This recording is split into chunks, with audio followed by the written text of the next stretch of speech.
Good evening, everyone. I want to start with a question. When was the last time you truly disappeared? Not physically, not by booking a flight to some remote island, but emotionally, mentally. When was the last time you stepped back from the noise, the expectations, the need to be everything for everyone? We live in a world that glorifies presence. We are told to show up, speak up, be seen, be heard.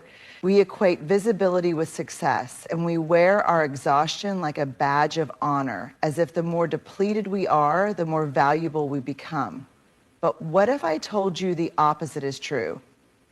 What if disappearing, stepping back, retreating, being still isn't a sign of weakness, but a radical act of strength? Somewhere along the way, we started believing that if we are not seen, we are not needed. If we are not responding, we are irrelevant. If we are not in the room, we have lost our place at the table. But let me tell you something, silence doesn't erase you. Stillness doesn't diminish you. Disappearing doesn't make you any less worthy. It is in the disappearing that we find ourselves again. When we step away from the constant demand to be on, we make space to listen to ourselves, to our instincts, to the truths we've been too busy to hear. We allow clarity to emerge. We remember what matters. Disappearing isn't about running away, it's about recalibrating. It's about choosing when and how we engage with the world. It's about realizing that we don't have to respond to every call, answer every email, post every thought, or explain every decision. And maybe the hardest part is trusting that when we step back, the world will keep spinning. We are terrified of being forgotten. We think if we disappear, people will move on. Maybe they will. But the ones who truly see you, who value you for who you are, not just for what you provide, they will still be there. And when you return, you won't be the same. You'll be stronger, clearer, more whole. So if you are feeling stretched too thin, if you are exhausted by the need to perform, if you are craving something deeper than applause, then maybe, just maybe, it's time to disappear. Not forever, not out of fear, but so that when you come back, you return as the person you were always meant to be. Let's talk about stillness. Not the kind where you simply stop moving, but the kind that forces you to truly be with yourself. The kind of stillness that makes you uncomfortable at first, because for the first time in a long time, there's no distraction, no noise, no applause, no validation, just you. We live in a culture that rewards movement. We praise productivity, celebrate hustle, and glorify the ability to do 1,000 things at once. We tell ourselves that if we just keep going, if we just keep pushing, we'll eventually arrive somewhere that makes all the exhaustion worth it. But let me ask you this. Have you ever stopped to wonder where there actually is? Because so many of us are running so fast that we don't even know what we're running toward anymore. We are addicted to busyness, mistaking it for purpose. We keep our schedules full so we don't have to sit alone with our thoughts. We fill every silence with noise because the quiet scares us. And we believe that if we just keep showing up, keep saying yes, keep proving our worth, we'll feel fulfilled. But what if fulfillment isn't in the doing? What if the thing we are looking for, the thing we are chasing, can only be found when we stop moving long enough to actually see it? Stillness is not laziness. It's not complacency. It's not a lack of ambition. In fact, it is one of the hardest and bravest things you will ever do, because stillness forces you to confront what you've been running from. It holds up a mirror and asks you, who are you when no one is watching? Who are you when you're not performing, achieving, or impressing? Stillness requires trust, the trust that even when you pause, your value remains, that even when you are quiet, your voice still matters, that even when you step back, the world will not forget you. It is in stillness that we heal. It is in stillness that we process. It is in stillness that we realize how much of what we have been carrying was never ours to hold in the first place. So if you are tired, not just tired, but soul weary, bone deep exhausted, maybe it's not because you need to do more. Maybe it's because you need to do less. Maybe it's because you need to stop. Maybe it's because you need to disappear, not forever, not out of fear, but long enough to hear yourself again. Because in a world that demands constant movement, sometimes the most radical thing you can do is be still. It didn't happen all at once. It was slow, subtle, so gradual that we didn't even notice it was happening. A small compromise here, a little silence there, a choice to fit in rather than stand out, a decision to meet expectations rather than honor our own needs. We became who we were supposed to be. And at first it felt good, maybe even right.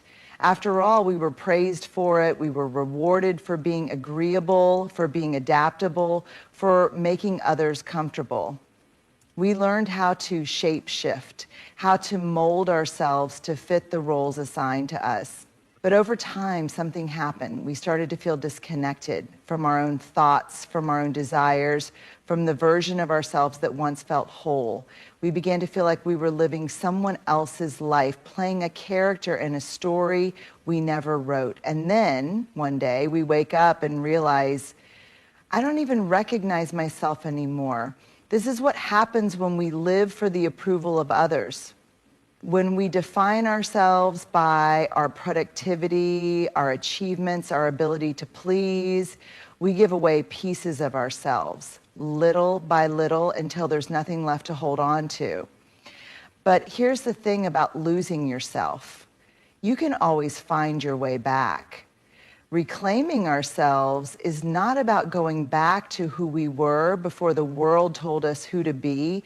It's about remembering that deep down, beneath all the expectations, the conditioning, the obligations, and the masks we've worn, we are still there. It starts with unlearning, with questioning everything we thought we had to be, with sitting in the discomfort of realizing that some of the dreams we've been chasing aren't even ours, with accepting that the version of ourselves we've been presenting to the world might not be the one we truly want to be. And yes, it will feel uncomfortable, because reclaiming yourself means disappointing people. It means saying no when you've been saying yes for too long. It means walking away from relationships that only love the version of you that serves them.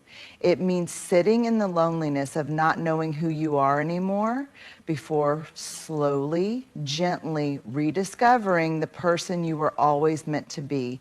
Reclaiming yourself isn't a one-time decision, it's a process, a daily practice of choosing yourself, of listening to your own voice, of trusting that who you are, without the masks, without the validation, without the constant proving, is enough.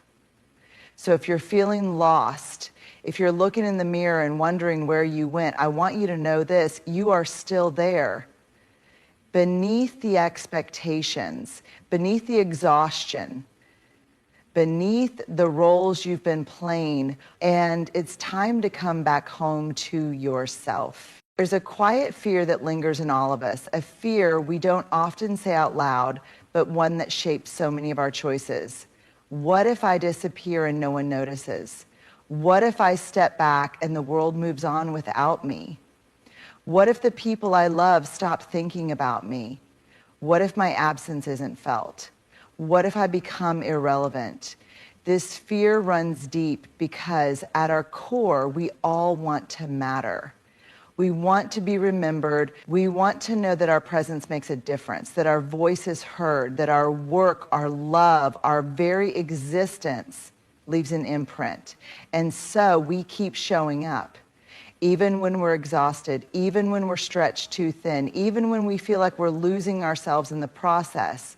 We post, we respond, we say yes when we want to say no, we overextend. We make sure we are seen, because to be seen is to be real. right? To be included, to be relevant, to be wanted. But here's the hard truth. No matter how much we do, no matter how loudly we live, the world will keep spinning with or without us. People will move on. Their lives will continue. The spotlight will shift. And that is not a reflection of our worth. It is simply the nature of life. We fear being forgotten because we equate being out of sight with being out of mind. We assume that if people don't constantly see us, they'll stop caring. That if we take a step back, we'll lose our place.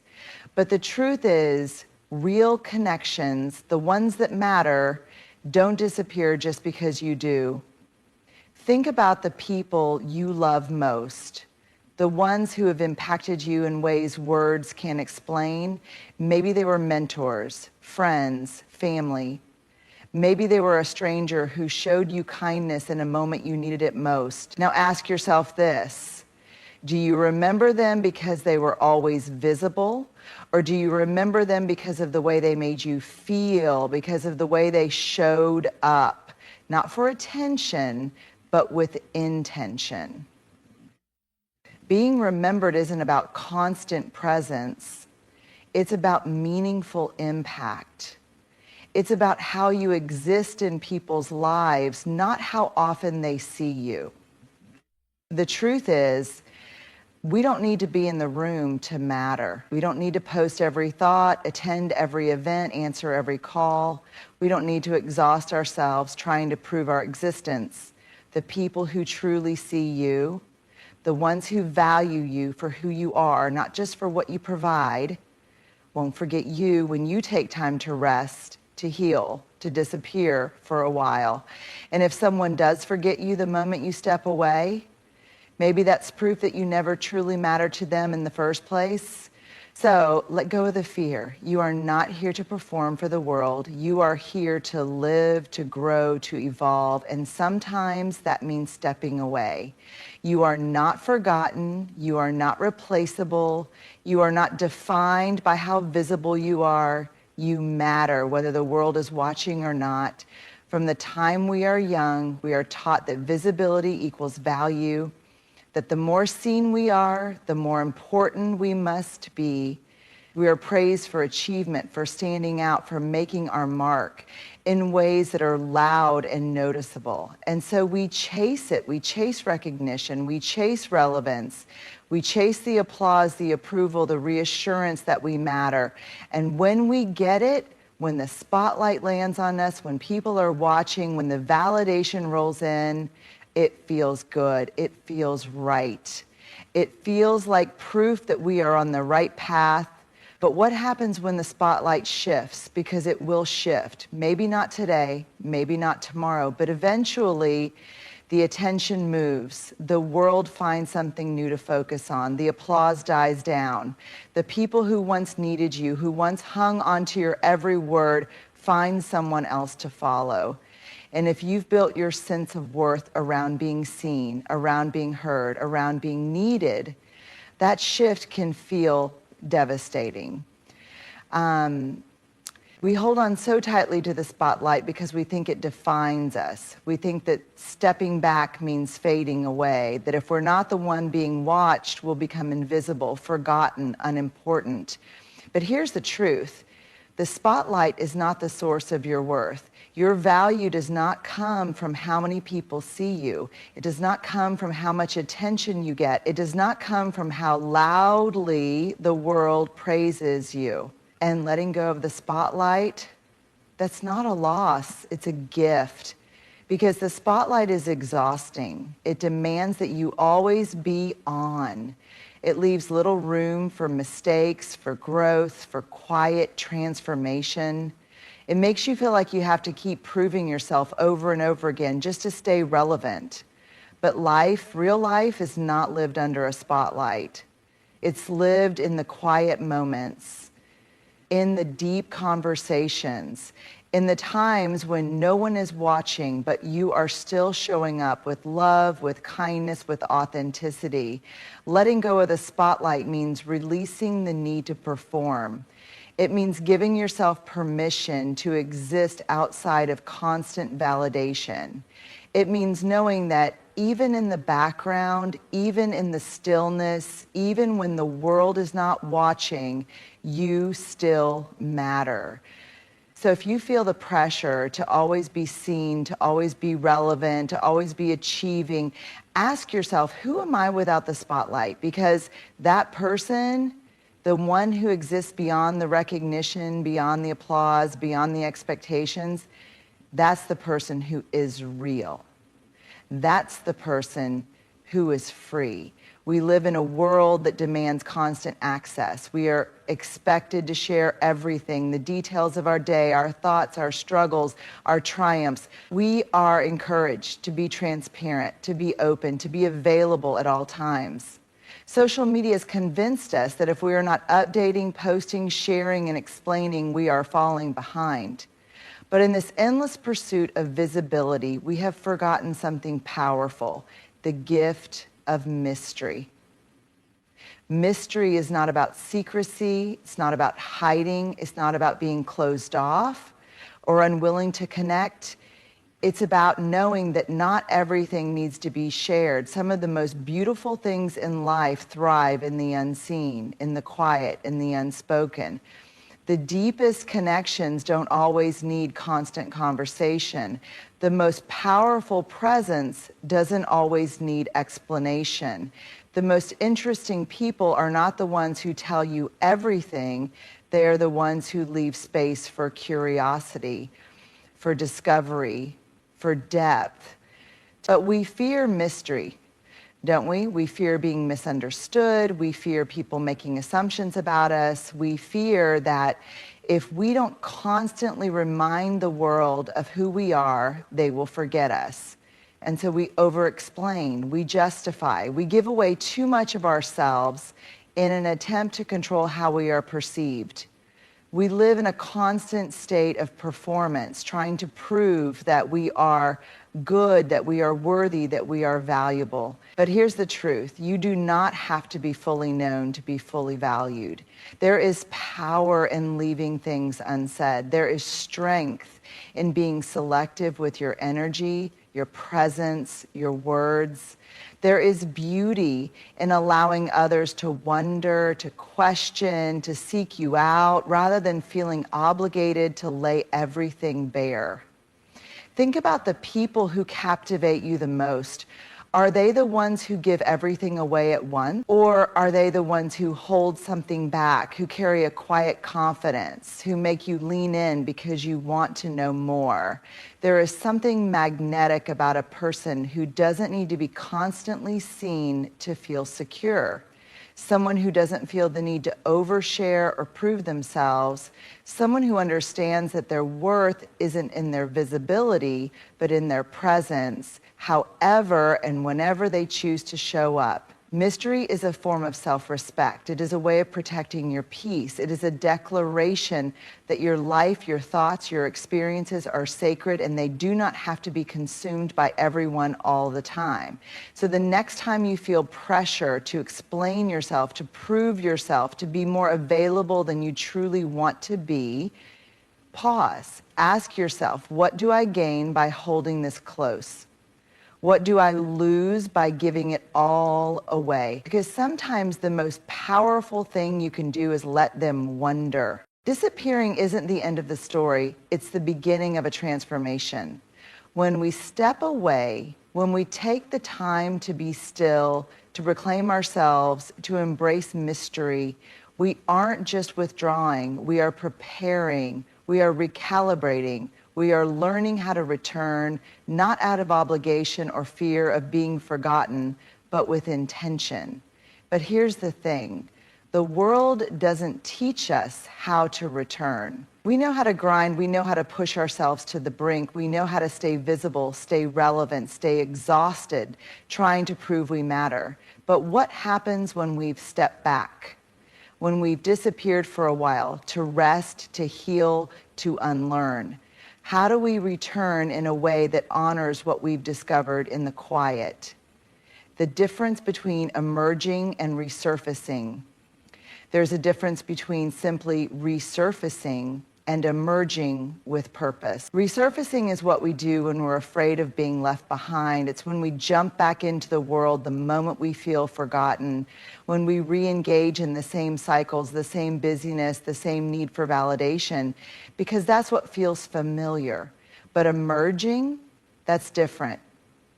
Emerging means we don't just return to the noise. We return on our own terms. We come back with clarity, with direction, with a deeper understanding of who we are and what truly matters to us. We no longer say yes to everything just to stay relevant. We no longer fill our schedules just to feel important. We no longer chase approval because we've learned that our worth isn't found in the applause. It's found in the quiet confidence of knowing ourselves. The strength to be selective, emerging with purpose, means being intentional about how we show up in the world. It means asking ourselves, do I really want to step back into this space, or am I doing it because I feel like I should? Am I returning as the same person, or has my time away changed what I want and need? Does this version of my life align with who I've become, or am I shrinking myself to fit back into old patterns? We don't have to come back to everything we left behind. Some relationships, some commitments, some environments may no longer fit, and that's okay. Emerging with purpose means understanding that growth often comes with loss.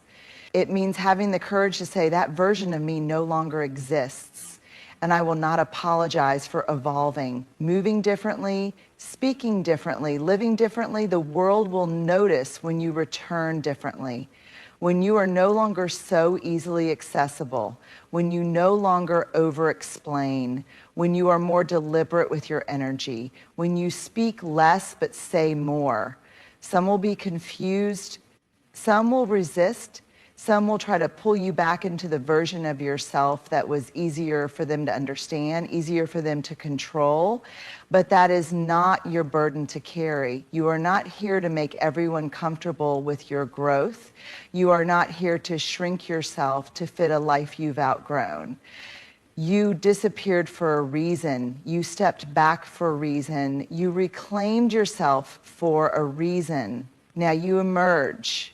Not as who the world expects you to be, but as who you were always meant to become. Disappearing isn't about giving up. It's not about running away. It's about choosing yourself in a world that constantly demands you to perform, to prove, to be endlessly available. It's about stepping back so you can hear your own voice again, so you can separate who you truly are from who the world has told you to be. It's about reclaiming your energy, embracing mystery, and learning that your worth isn't found in how many people are watching, but in how deeply you are living. And when you return, when you emerge, it won't be out of fear of being forgotten. It won't be out of obligation or pressure to keep up. You will return with purpose, with clarity, with a sense of self so unshakable that no spotlight, no approval, no fleeting moment of recognition will define you. So let them wonder. Let the world move on without you for a little while. Because when you come back, you won't just be seen, you'll be known, not by everyone, not by the masses, but by yourself. And that is the most powerful thing of all